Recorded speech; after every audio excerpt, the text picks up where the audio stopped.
Okay, so have you noticed that sometimes it's very possible to take for granted the things that happens, that we do not realize the things that could have happened. Let me take it again. Sometimes we can take for granted some things that happens to us, whether for good, whether for bad, but some things that happen to us that we might tend not to see what could have happened to us instead of what actually did happen. Okay, so let's take the case study of Joseph. All right. So if you've not studied the book of Joseph, the book of the story of Joseph, the life of Joseph, it's a wonderful case study to do. So from Genesis 37, from Genesis 37, 39, and going upwards. So Joseph had a dream where he sensed greatness. Now, even though it seems at that time, even his brothers and people around him, when he shared the dream, they misunderstood the dream. Actually, I will say that in another video.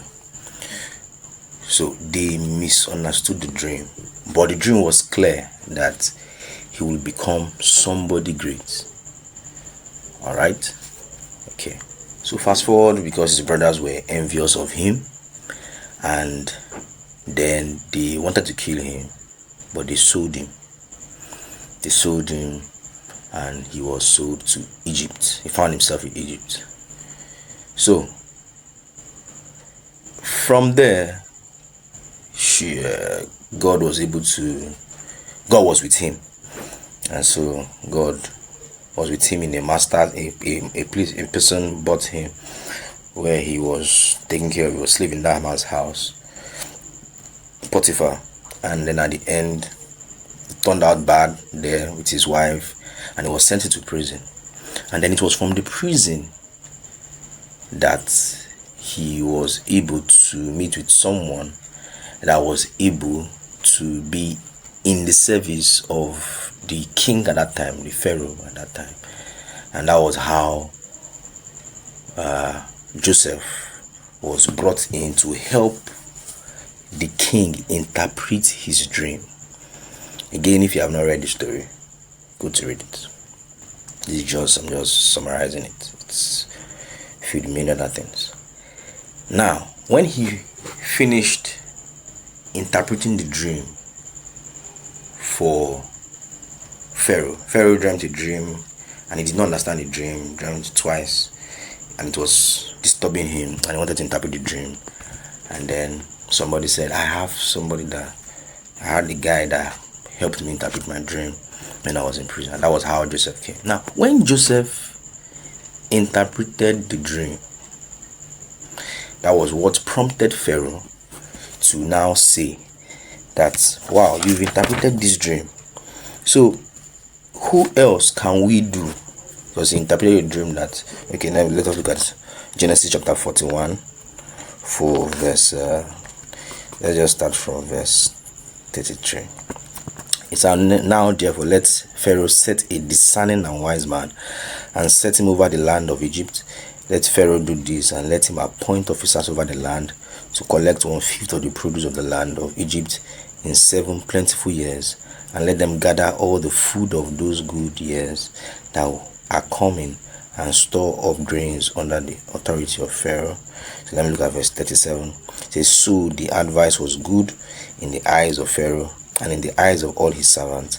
And Pharaoh said to his servants, can we find such a one as this, a man in whom is the Spirit of God? Then Pharaoh said to Joseph, inasmuch as God has shown you all this, there is no one as discerning and wise as you. You shall be over my house, and my people shall be ruled according to your word. Only in regard of the throne will I be greater than you, And Pharaoh said to Joseph, see, I have set you over all the land of Egypt. Now, this was now what happened. But do you know it could have been different? Pharaoh knew that Joseph was a slave. He knew that he was a prisoner.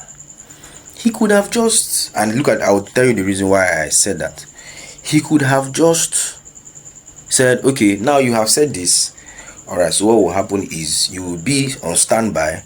I'm going to bring somebody in. I'm going to set this person. So what you will do is that you will keep on assisting him.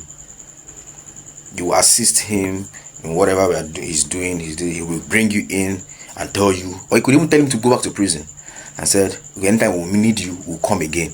He had no say. Joseph had no say. That I want to see you to see that Pharaoh did not need to bring him to that level where he placed him. Why did I say this? Two reasons. Number one reason was that there are places, if you look at Genesis 46 verse 34 and 43 verse 32, that it was noted that Egyptians took the Hebrews as abomination. There was a time when Joseph wanted to eat together, where his brothers came. Again, you have to read it. You have to read the account of Joseph for this to really make sense. So they were trying to eat. The Egyptians ate separately. The Hebrew people ate separately. So they were like an abomination to them. So Pharaoh putting Joseph as the ruler over everybody seemed not to make sense. Only God made it make sense. Second reason why I said it could have turned bad, or it could have just been the other way, just placing Joseph by the sideline and say, you could come be of service whenever we need you, because it's not compulsory, was when Joseph died in Exodus chapter 1 verse 8. When Joseph died, there was a king that came. He said, now there arose a new king over Egypt who did not know Joseph.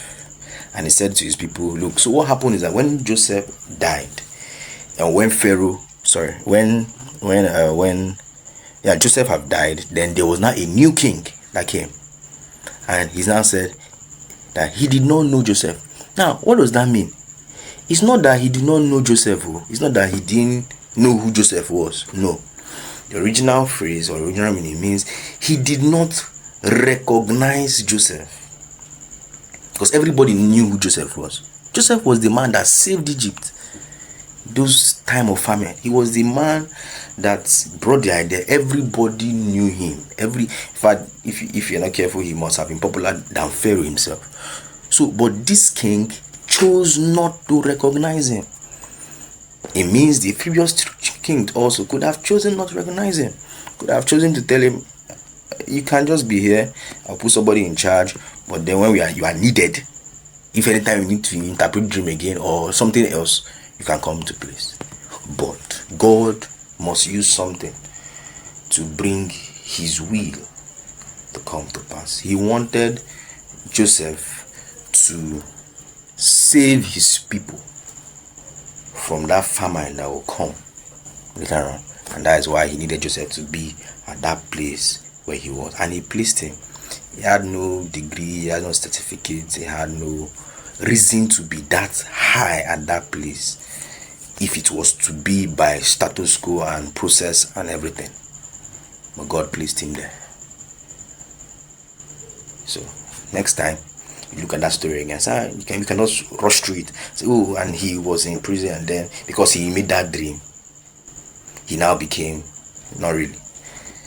Pharaoh could have just said, just put it by the sideline and do whatever we do. But it was different. God will help us.